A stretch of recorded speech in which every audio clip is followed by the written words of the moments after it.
परीक्षा में बार बार पूछे जाने वाले ये सभी क्वेश्चन हैं, ठीक है। जरा आप सभी ध्यान से सुनिएगा। देखो सबसे पहला क्वेश्चन है, हड़प्पा सभ्यता का सबसे बड़ा नगर कौन सा था। अब देखो यहाँ पर इस क्वेश्चन का सही आंसर होगा मोहनजोदड़ो, ठीक है। जरा आप सभी ध्यान से सुनिएगा, ठीक है। अब देखो बहुत बच्चे क्या गलती करते हैं, वीडियो को भगा भगा के देखते हैं, सर क्या बोल रहे हैं इनको स्किप कर देते हैं। लेकिन आपको मेरे भाई स्किप नहीं करना है, ठीक है। मैं बहुत ही इंपॉर्टेंट बात मैं आप सभी को बता रहा हूँ, जरा आप सभी ध्यान से सुनिएगा, ठीक है। अब देखो कुछ साइंटिस्टों ने, यानी कि नए नए जो साइंटिस्ट हैं, नए नए वैज्ञानिक हैं, उन्होंने खोज किया है कि मोहनजोदड़ो से भी सबसे बड़ा नगर बन गया है अभी राखी गिटी, ठीक है। राखी गिटी इसी तरीके से होगा, राखी गिटी। लेकिन आपको गड़बड़ नहीं करना है एग्जाम में, ठीक है। देखो अगर आप मान लो आपको ऑप्शन में 2027 के बोर्ड एग्जाम में राखी गिटी भी दिखाई दे और मोहनजोदड़ो भी दिखाई दे, तो आपको किस में टिक मारना है मालूम है?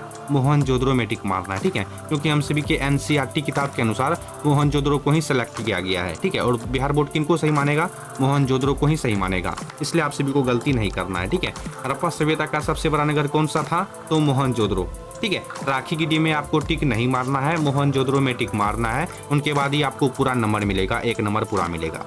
समझ गए? देखो मैं आप सभी को आज की क्लास में बिहार बोर्ड परीक्षा 2027 के लिए हिस्ट्री का लगभग देखते हैं हम सभी कितना क्वेश्चन है। मैं आप सभी को उतना क्वेश्चन आज की क्लास में दिखा दूंगा, ठीक है। ये सभी क्वेश्चन बहुत ही ज़्यादा इंपॉर्टेंट है। आप सभी बच्चों से रिक्वेस्ट है, वीडियो को भगा भगा के मत देखिएगा, ठीक है। ये सभी क्वेश्चन 2027 बोर्ड एग्जाम के लिए बहुत ही ज़्यादा जरूरी है, ठीक है। मैंने सोचा आप सभी को दिखा देता हूँ, आप सभी का कुछ भलाई हो जाएगा, ठीक है। आप सभी अपने दोस्तों के पास क्लास को शेयर भी कर देना ताकि उनका भी कुछ फायदा हो जाए, ठीक है। चलिए, हड़प्पा सभ्यता का सबसे बड़ा नगर कौन सा था? तो आपको याद रखना है मोहनजोदड़ो, ठीक है। जिसे हम सभी मृतकों का टीला भी कहा जाता है। मोहनजोदड़ो को मृतकों का टीला भी कहा जाता है, ठीक है। याद रखिएगा, हड़प्पा सभ्यता का सबसे बड़ा नगर कौन सा था? मोहनजोदड़ो, ठीक है। जरा आप सभी ध्यान से देखना, ठीक है। चलिए 2 नंबर में, इंडिका की रचना किसने की थी? ये सभी क्वेश्चन बहुत ही ज्यादा इंपॉर्टेंट है मेरे भाई। इंडिका की रचना किसने की थी? आप सभी को एग्जाम देते वक्त घबराना बिल्कुल भी नहीं है, ठीक है।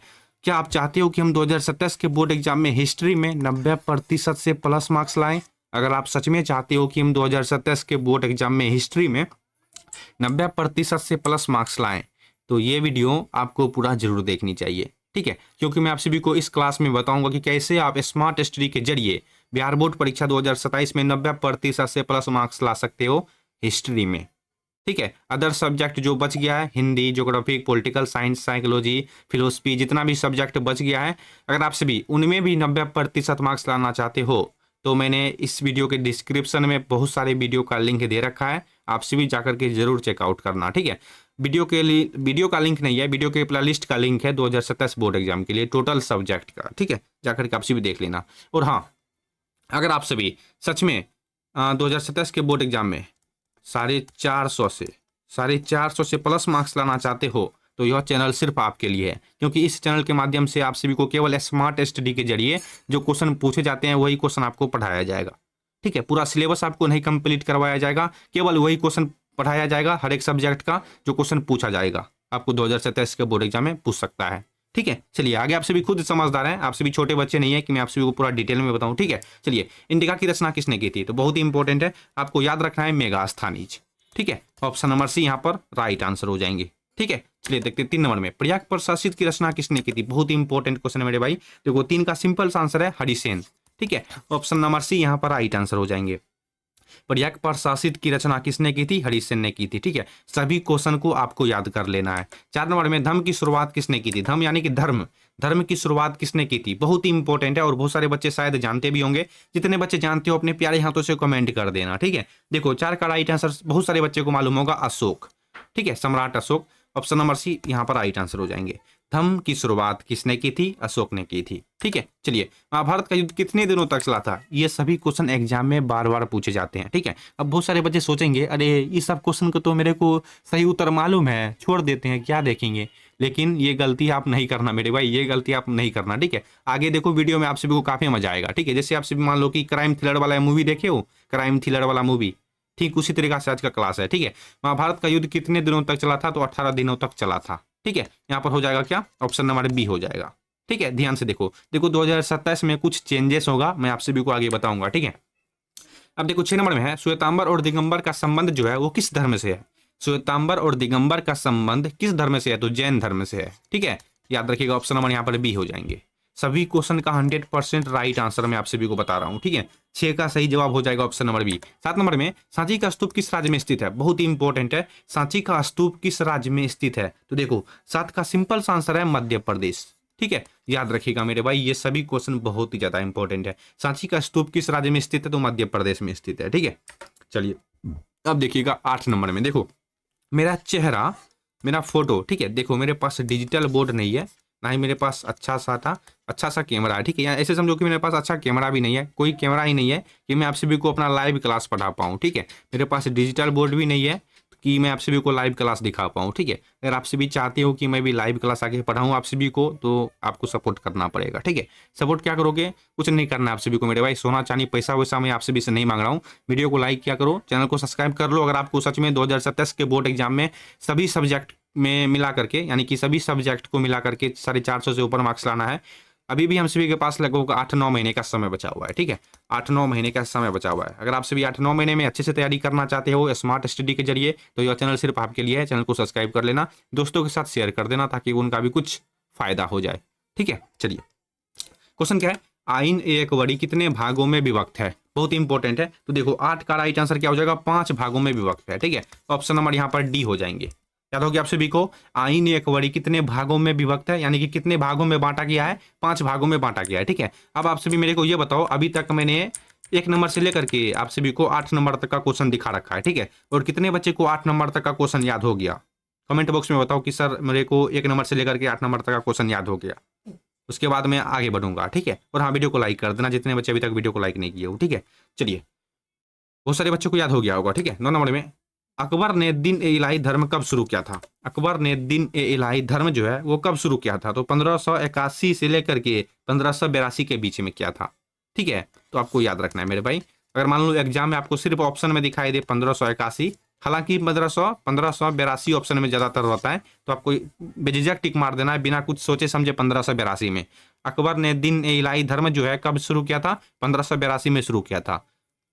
अगर मान लो ऑप्शन में आपसे कैसे पूछेगा, कैसे, जैसे मान लो 1580 से लेकर के 1581 इस तरीका से पूछेगा, तो आपको याद रखना है 1581 से लेकर के 1582 के बीच में, ठीक है। चलिए स्थापत्य कला का सर्वाधिक विकास किसके समय में हुआ था, बहुत इंपॉर्टेंट है। स्थापत्य कला का सर्वाधिक विकास किसके समय में हुआ था, तो देखो 10 का राइट आंसर आपको याद रखना है, ऑप्शन नंबर यहाँ पर सी हो जाएंगे, शाहजहां के शासनकाल में हुआ था, ठीक है। स्थापत्य कला का सर्वाधिक विकास किसके समय में हुआ था, शाहजहां के समय में हुआ था, ठीक है। 11 नंबर में, विजयनगर साम्राज्य की स्थापना किसने की थी, देखो बिहार बोर्ड परीक्षा 2027 के लिए मैंने हिस्ट्री का इनसे पहले भी लगभग 5-6 क्लास करवा दिया है, ठीक है। अगर आप सभी नहीं देखे हो इनसे पहले वाले वीडियो को, तो जाके जरूर देखना, उनमें भी बहुत ही ज्यादा इंपॉर्टेंट क्वेश्चन दिखाया गया है। सभी वीडियो को आप सभी एक एक करके अच्छे से देख लेना, सभी क्वेश्चन को अच्छे से याद कर लेना। मैं गारंटी के साथ कहता हूं आप 90% तो क्या 95% मार्क्स भी आराम से हासिल कर लोगे, ठीक है। मेरा काम है आप सभी को सिर्फ समझाना, ठीक है। जैसे मान लो कि बड़े बड़े जो टीचर हैं, देखो मेरा अभी चैनल जो रुचि विहार क्लासेस चैनल है, ये ज़्यादा ग्रो नहीं है, ठीक है। अभी किनका चैनल सबसे ज़्यादा ग्रो है तो संजय सर का है, प्रिंस सर का है, तनु क्लासेस के टीचर का क्या नाम है, शायद अमन सर शायद, ठीक है। ये सभी अच्छे टीचर हैं, सब अच्छे टीचर हैं, ठीक है। देखो कोई भी टीचर आप सभी को सिर्फ समझा सकता है और पढ़ा सकता है। देखो मेरे भाई, एग्जाम आपको खुद देना पड़ेगा और याद भी आपको खुद करना पड़ेगा, ठीक है। कोई भी व्यक्ति आपको रास्ता दिखा सकता है, आपको उस रास्ता पे खुद चलना पड़ेगा, ठीक है। आपसे भी छोटे बच्चे नहीं हो। विजयनगर साम्राज्य की स्थापना किसने की थी, तो देखो आपको याद रखना है विजयनगर साम्राज्य की स्थापना किसने की थी। अब यहाँ पर बहुत बच्चे क्या गलती करेंगे, कृष्णदेव राय में टिक मारेंगे, ठीक है। लेकिन आपको ऐसा गलती नहीं करना है, हरियर और बुक का होगा यहाँ पर, ठीक है। ऑप्शन नंबर सी हो जाएगा। 11 का राइट आंसर क्या होगा, ऑप्शन नंबर सी। आप सभी मैं आप सभी को एक होमवर्क देता हूँ HW, आप सभी मेरे को ये कमेंट करके बताना कि विजयनगर साम्राज्य की स्थापना हरियर एवं बुक्का ने कब की थी। नहीं मालूम है तो देखो याद रखना, अगर मालूम है तो वीडियो को रोक लो, पहले कमेंट कर लो, ठीक है। देखो कब की थी, तो 1336 में, ठीक है। याद रखिएगा, सिंपल सा है, याद रखना। 12 नंबर में, हम्पी नगर किस साम्राज्य से संबंधित है, हम्पी नगर किस साम्राज्य से संबंधित है, तो देखो 12 का सिंपल सा आंसर है विजयनगर साम्राज्य से, ठीक है। ऑप्शन नंबर सी हो जाएगा। 13 नंबर में, शेख मोइनुद्दीन चिश्ती की दरगाह कहाँ पर स्थित है, शेख मोइनुद्दीन चिश्ती की दरगाह कहाँ पर स्थित है, तो 13 का राइट आंसर। यहाँ पर देखो आपसे भी ये गलती मत करना कि फतेहपुर सिकड़ी, नहीं मेरे भाई गलत है, अजमेर होगा, ठीक है। Option number D. 14 नंबर में, उत्तर भारत में भक्ति आंदोलन का आरंभ किस संत ने किया था, बहुत ही इंपॉर्टेंट क्वेश्चन है ये सभी क्वेश्चन, ठीक है। उत्तर भारत में भक्ति आंदोलन का आरंभ किस संत ने किया था, बहुत ही इंपॉर्टेंट है, बताओ। जी रामानंद होगा। ठीक है, ऑप्शन नंबर यहाँ पर बी हो जाएंगे। 15 नंबर में इब्न बतूता किस देश का यात्री था? बहुत इंपॉर्टेंट है, इब्न बतूता किस देश का यात्री था? तो मोरक्को। ठीक है, ऑप्शन नंबर यहाँ पर बी हो जाएंगे। 15 का सही जवाब क्या हो जाएगा? 15 का सही जवाब हो जाएगा मेरे भाई ऑप्शन नंबर बी, मोरक्को। ठीक है, चलो मैं आप सभी को अब बता देता हूँ कि कैसे आप 2027 के बोर्ड एग्जाम में हिस्ट्री में 90% से प्लस मार्क्स हासिल कर सकते हो, 90% से। देखो उसके लिए आप सभी को ज्यादा कुछ नहीं करना है। ठीक है, 2027 तक यानी कि आपके एग्जाम आते तक मैं हिस्ट्री का जितना भी क्लास लेके आऊंगा, ऑब्जेक्टिव का हो चाहे सब्जेक्टिव का हो। ठीक है, जरा आपसे भी ध्यान से सुनिएगा। ठीक है, रिकॉर्डिंग क्लास है, लाइव क्लास नहीं है, इसलिए बोल रहा हूँ, जरा आपसे भी ध्यान से सुनिएगा। देखो जितना भी 2027 एग्जाम आते तक यानी कि आपके एग्जाम आते तक मैं जितना भी हिस्ट्री का, अगर आप केवल हिस्ट्री में 90% मार्क्स लाना चाहते हो तो हिस्ट्री के लिए सुन लो। अगर आप सभी अदर सब्जेक्ट में लाना चाहते हो तो वीडियो के प्लेलिस्ट का लिंक आपको डिस्क्रिप्शन में मिल जाएगा, आपसे भी जाकर के चेकआउट कर लेना। हर एक वीडियो में मैंने इस बात को बता रखा है। ठीक है, देखो अगर आप हिस्ट्री में 90% से प्लस मार्क्स लाना चाहते हो तो मैं एग्जाम आते तक जितना भी वीडियो लेके आऊँगा, सभी वीडियो को और वीडियो में दिखाए गए सभी क्वेश्चन को आपको अगर अच्छे से याद हो जाता है तो आप 90% हो गया 95% मार्क्स चुटकी बजाते ही हासिल कर लोगे, चुटकी बजाते हैं। ठीक है, याद रखना। आगे आपसे भी समझदार हैं। देखो ये कहने में ये बात छोटी है लेकिन आपको फॉलो करना पड़ेगा। ठीक है, फॉलो कर लेना यानी कि चैनल को सब्सक्राइब कर लेना, उसके बाद ही आप सभी क्लास को अटेम्प्ट कर पाओगे। चलिए 15 का राइट आंसर आप सभी को याद हो गया, मोरक्को हो जाएगा। ठीक है, इब्न बतूता किस देश का यात्री था? मोरक्को का यात्री था। ठीक है, 16 नंबर में किताब उल हिंद के लेखक कौन है? बहुत इंपॉर्टेंट है, किताब उल हिंद के लेखक कौन है मेरे भाई? देखो 16 का सिंपल सा आंसर है ऑप्शन नंबर ए, अलबरूनी। ठीक है, ऑप्शन नंबर ए हो जाएगा। किताब उल हिंद के लेखक कौन है? अलबरूनी है। ठीक है, चलिए कैप्टन हॉकिंस किस मुगल शासक के दरबार में आया था? कैप्टन हॉकिंस किस मुगल शासक के दरबार में आया था? मैं देखना चाहता हूँ कितने बच्चे को इस क्वेश्चन का सही उत्तर मालूम है। कैप्टन हॉकिंस किस मुगल शासक के दरबार में आया था? बताओ। नहीं मालूम है तो आपको याद रखना है जहांगीरी के शासनकाल में आया था। ठीक है, ऑप्शन नंबर यहाँ पर बी हो जाएंगे। ठीक है, 17 का right answer option number B होगा। चलिए 18 नंबर में संथाल विद्रोह कब हुआ था? संथाल विद्रोह जो है ना 1855 से लेकर के 1856 के बीच में हुआ था। अब इसका एग्जैक्ट डेट देखो, जैसे कि मान लो आपको एग्जाम में पूछेगा संथाल विद्रोह कब हुआ था तो आपको ऑप्शन में दिखाई देगा 1856, तो आपसे भी 1856 में टिक मार देना। 1855 कम दिखाई देता है, 1856 ज्यादातर रहता है। ठीक है, तो आपसे भी 1856 में टिक मार देना, नंबर मिल जाएगा। ठीक है, चलिए अस्थाई बंदोबस्त कहाँ लागू किया गया था? अस्थाई बंदोबस्त कहाँ पर लागू किया गया था? तो 19 का सिंपल सा आंसर है बंगाल में किया गया था। ठीक है, देखो यहाँ पर मैं आपसे भी थोड़ा सा यहाँ पर देखो कुछ दिखा देता हूँ। देखो 1793 में लॉर्ड कॉर्नवालिस द्वारा ब्रिटिश भारत के बंगाल, बिहार और उड़ीसा में लागू किया गया था क्या? अस्थाई बंदोबस्त। अस्थाई बंदोबस्त कहाँ कहाँ लागू किया गया था? बंगाल में, भारत के बंगाल में, बिहार में और उड़ीसा में लागू किया गया था। ठीक है, किनके द्वारा? तो लॉर्ड कॉर्नवालिस के द्वारा। कब? 1793 में, याद रखना। ठीक है, 20 नंबर में 1800 सल्तन के विद्रोह का तत्कालीन कारण क्या था? तो चर्बी वाला कारतूस। ठीक है, चर्बी वाले कारतूस यहाँ पर हो जाएगा ऑप्शन नंबर बी मेरे भाई। यहाँ देखो ऑप्शन नंबर यहाँ पर बी हो जाएंगे। ठीक है, चलिए 21 नंबर में 1800 सल्तन के विद्रोह के समय भारत का गवर्नर जनरल कौन था? 1800 सल्तन में जब विद्रोह हुआ था तो उस समय भारत का गवर्नर कौन था? यही क्वेश्चन पूछ रहा है। ठीक है, तो देखो 21 का सिंपल आंसर है लॉर्ड कैनिंग हो जाएंगे। ठीक है, ऑप्शन नंबर बी। जब हमारे भारत देश में 1800 सल्तन के बीच विद्रोह हुआ था तो उस समय भारत का गवर्नर कौन था? तो लॉर्ड कैनिंग। ठीक है, व्यवगत का सिद्धांत का संबंध किससे है? व्यवगत के सिद्धांत का संबंध किससे है? तो देखो 22 का सिंपल सा आंसर है डलहौजी से है। ठीक है, डलहौजी याद रखिएगा। 23 नंबर में गेटवे ऑफ इंडिया का निर्माण कब हुआ था? अब यहाँ पर भी बहुत सारे बच्चे गलती करते हैं लेकिन आपको गलती नहीं करना है। देखो गेटवे ऑफ इंडिया का निर्माण हुआ था, शुरू हुआ था कब, यानी कि इनको बनाने का कार्यक्रम कब शुरू किया गया था? 1911 में शुरू किया गया था। तो अब इनका पूरा कब कंप्लीट हुआ था? तो 1924 में। यहाँ देखो मैं दिखा देता हूँ, कहाँ गया?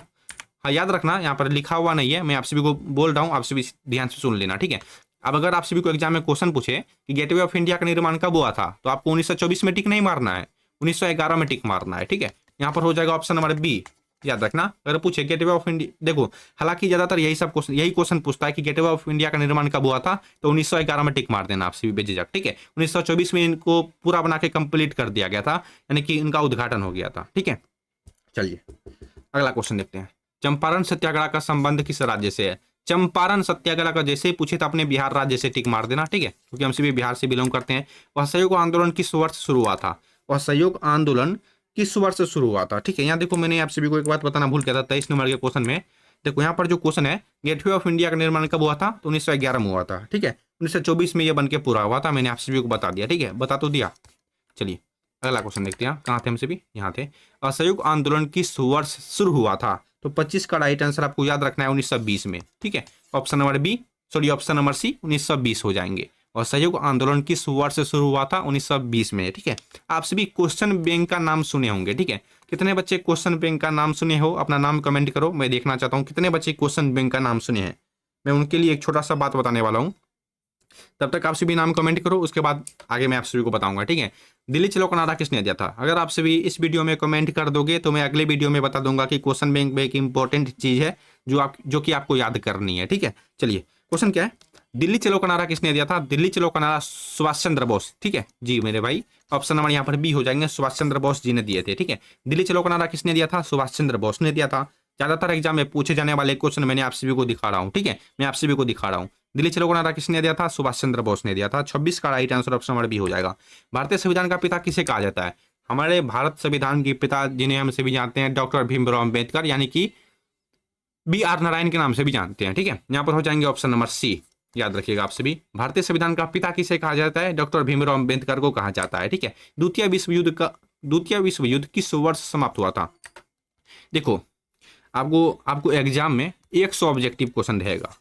ऑब्जेक्टिव क्वेश्चन में आपको केवल वह देखो, अगर मेरे पास अगर कैमरा रहता, मैं डिजिटल बोर्ड रहता, तो मैं आप सभी को एकदम इस तरीका से बता देता कि आपके दिमाग में एक ही बार में फिट हो जाता, ठीक है। चलिए कोई बात नहीं, मैं आप सभी को थोड़ा सा यहाँ पर विस्तार से बता देता हूँ। जैसे ही आप सभी को ऑब्जेक्टिव क्वेश्चन का पेपर मिलेगा, ठीक है, हालांकि ऑब्जेक्टिव पहले रहेगा, सब्जेक्टिव नीचे में रहेगा, ठीक है। जैसे ही आप सभी को ऑब्जेक्टिव क्वेश्चन मिलेगा तो सबसे पहले आप सभी को 100 ऑब्जेक्टिव क्वेश्चन देखने के लिए मिलेगा, ठीक है। 100, यहाँ पर मैंने 1000 लिख दिया मेरे भाई। 100 ऑब्जेक्टिव क्वेश्चन मिलेगा। देखो, क्वेश्चन पेपर में ही आप सभी को 50 क्वेश्चन सेलेक्ट कर लेना है कि मेरे को इस क्वेश्चन का 100% राइट आंसर मालूम है। आप सभी को ओ मार्कशीट में केवल वही क्वेश्चन को पहले रंगना है।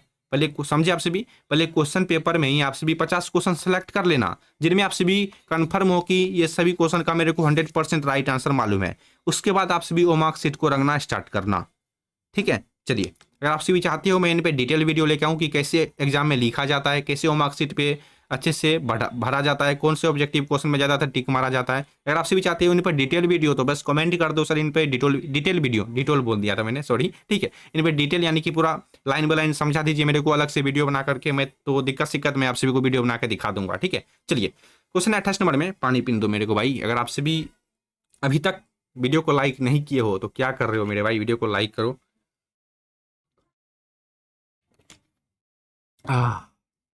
चलिए, क्वेश्चन 28 नंबर में, द्वितीय विश्व युद्ध किस वर्ष समाप्त हुआ था? अब देखो, मार्केट में 2 तरीका का दूध मिलता है। कोई भी चीज, जैसे मान लो कि पूरी डी होता है, डी मतलब समझ रहे हो, बहुत सारे बच्चे जानते होंगे, डी मतलब जो नकली होता है वही होता है, ठीक है। देखो, हर एक मार्केट में 2-3 तरह का सामान मिलता है, एक मिलावट होता है, एक शुद्ध होता है, ठीक है। जैसे कि अभी कल्याण तेले हो गया, जैसे कि मान लो, ठीक है। अगर मान लो आप शुद्ध कल्याण तेल खाओगे तो उनका पैसा आपको ज़्यादा लगेगा और उनको बनाने में थोड़ा सा मेहनत भी ज़्यादा लगता है, ठीक है। हूबहू देखो, मैं क्या बोलना चाह रहा हूँ आप सभी अच्छे से समझ रहे होंगे, ठीक है। देखो, इस क्लास में मैं आप सभी को केवल कम ही क्वेश्चन दिखाया हूँ, ठीक है। इस चैनल पर आप सभी को हर एक वीडियो में 50 क्वेश्चन, 40 क्वेश्चन, 30 क्वेश्चन, 35 क्वेश्चन ही दिखाया जाएगा। इनका रीजन क्या है मालूम है आप सभी को? इनका रीजन है मेरे भाई, आप सभी को वही क्वेश्चन दिखाया जाता है जो क्वेश्चन पूछा जाता है, ठीक है, जो क्वेश्चन पूछने का चांस हो। आप सभी मिला लेना 2026 का जो मैंने पहला लिस्ट दे रखा है, आप सभी 2024 के पहला लिस्ट देख लेना, हिस्ट्री का, हिंदी का, जिनका भी आपको देखना है देख लेना, और आप सभी क्वेश्चन पेपर उठा लेना 2026 में क्या क्या पूछा था बिहार बोर्ड ने, मिला लेना कि मैंने उस सभी क्वेश्चन को दिखाया था कि नहीं दिखाया था, ठीक है। चलिए, द्वितीय विश्व युद्ध किस वर्ष समाप्त हुआ था? तो याद रखना है आप सभी को, द्वितीय विश्व युद्ध किस वर्ष समाप्त हुआ था? तो 1945 में समाप्त हुआ था, ठीक है, याद रखिएगा। चलिए, 29 नंबर में, पाकिस्तान शब्द किसने दिया था? पाकिस्तान शब्द, आप बहुत बच्चे क्या गलती करते हैं, मोहम्मद अली जिन्ना में टिक मारते हैं, मोहम्मद अली जिन्ना, ठीक है, यही इन्हीं का नाम है जिन्ना, जिनका शॉर्ट नाम है जिन्ना, इनका पूरा नाम है मोहम्मद अली जिन्ना, ये गलत है, ठीक है। चौधरी रहमत अली हो जाएंगे, ऑप्शन नंबर यहाँ पर सी हो जाएंगे। पाकिस्तान शब्द किसने दिया था? तो पाकिस्तान शब्द चौधरी रहमत अली ने दिया था, ठीक है। 30 नंबर में, भारतीय राष्ट्रीय कांग्रेस की स्थापना कब हुई थी? मेरा साफ साफ कहने का मतलब है, कम पढ़ो लेकिन जो क्वेश्चन पूछा जाता है वो सब क्वेश्चन पढ़ा करो, ठीक है। ऐसा नहीं कि 500 क्वेश्चन दिखा दिए, 1000 क्वेश्चन दिखा दिए, जो सिंपल सा बात है, जो क्वेश्चन पूछा जाता है वही क्वेश्चन पढ़ो, ठीक है। भारतीय राष्ट्रीय कांग्रेस की स्थापना कब हुई थी? बताओ।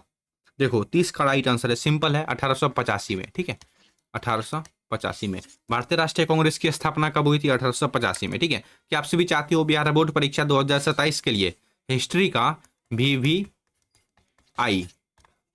SUBJECTIV सब्जेक्टिव क्वेश्चन, क्या आप चाहते हो कि बिहार बोर्ड परीक्षा 2027 के लिए क्लास 12th हिस्ट्री का सब्जेक्टिव क्वेश्चन? अगर आप सभी चाहते हो तो बस प्यारे हाथों से कमेंट कर दो, मैं दिखा दूंगा। ठीक है, चलिए क्वेश्चन है, स्वतंत्र भारत के प्रथम गवर्नर जनरल कौन थे? जी बताइए, स्वतंत्र भारत के प्रथम गवर्नर जनरल कौन थे? अब यहाँ पर भी बहुत सारे बच्चे गलती करते हैं, सी राजगोपालाचारी में टिक मारते हैं, जो कि गलत है। लॉर्ड माउंटबेटन होगा मेरे भाई। ठीक है, ऑप्शन नंबर बी 31 का right answer option number B हो जाएगा। ध्यान से देखते जाओ सभी क्वेश्चन को। ठीक है, अब देखो लोथल किस राज्य में स्थित है? लोथल कहाँ पर स्थित है? गुजरात एक राज्य है मेरे भाई, जैसे हम सभी बिहार राज्य के हैं ना, ठीक उसी तरह गुजरात भी एक राज्य है। ठीक है, तो लोथल कहाँ पर है? गुजरात में है, याद रखना आप सभी। 33 नंबर में वेदों की संख्या कितनी है? वेदों की संख्या कितनी है? तो वेदों की संख्या मेरे भाई 4 है ना। 33 का सिंपल सा आंसर है सी हो जाएगा, ऑप्शन नंबर सी। ठीक है, वेदों की संख्या कितनी है? 4 है। कौन कौन सब यहाँ देखो दिखाई देगा आप सभी को, मैंने यहाँ पर लिख रखा था, कहाँ गया मेरे भाई? चलो कोई बात नहीं, लिखा हुआ है तो मैं आप सभी को बोल देता हूँ, आप सभी सुन लेना। ठीक है, वेदों की संख्या कितनी है? वेदों की संख्या 4 है। ठीक है, जिसमें सबसे पहला आता है मेरे भाई ऋग्वेद, दूसरा आता है सामवेद, तीसरा आता है यजुर्वेद, चौथा आता है सामवेद, यजुर्वेद, अथर्ववेद, और सामवेद, यजुर्वेद, अथर्ववेद, ऋग्वेद। ठीक है, समझे आप सभी? सामवेद, यजुर्वेद, ऋग्वेद, अथर्ववेद, ये 4 वेद होते हैं। ठीक है, याद रखना आप सभी को। कनिष्क का राज्यारोहण कब हुआ था? कनिष्क का राज्यारोहण तिथि है 78 ईस्वी पूर्व। ठीक है, ऑप्शन नंबर यहाँ पर बी हो जाएंगे। चलिए, अर्थशास्त्र के लेखक कौन है? बहुत ही इंपॉर्टेंट है। अर्थशास्त्र के लेखक है कौटिल्य, जिन्हें हम सभी चाणक्य के नाम से भी जानते हैं, तो यहाँ पर हो जाएंगे ऑप्शन नंबर ए। ठीक है, अर्थशास्त्र के लेखक कौन है? कौटिल्य यानी कि चाणक्य। ठीक है, चलिए अगला क्वेश्चन, लगता है 35 क्वेश्चन है। ठीक है, कोई बात नहीं। बिहार बोर्ड परीक्षा 2027 के लिए मैंने इस वीडियो में हिस्ट्री का लगभग 35 ऐसा क्वेश्चन दिखा रखा है जो कि ज़्यादातर एग्जाम में आपको चांस है कि 2027 में आप सभी को पूछ लेगा, फरवरी के महीने में। ठीक है, देखो ये सभी क्वेश्चन अगर आप सभी को याद नहीं हुआ है और आप सभी को अगर याद हो चुका है तो अच्छी बात है, जिनको याद नहीं हुआ है तो वीडियो को फिर से देख लो, लेकिन ये सभी क्वेश्चन को हाथ जोड़ के बोल रहा हूँ मेरे भाई, याद कर लो। एग्जाम में चांस है कि आप सभी को ये सभी क्वेश्चन देखने के लिए मिल जाएंगे, सभी क्वेश्चन, 1-2 क्वेश्चन का मैं बात नहीं कर रहा हूँ, सभी क्वेश्चन आपको देखने के लिए मिल जाएंगे। ठीक है, और हाँ, अगर आप सभी सच में 2027 के बोर्ड एग्जाम में हिस्ट्री में 90% से प्लस मार्क्स प्राप्त करना चाहते हो तो चैनल को सब्सक्राइब कर लेना। ठीक है, फिलहाल के लिए हम सभी मिलते हैं अगले वाले वीडियो में, तब तक आप सभी पढ़ते रहिए। ठीक है।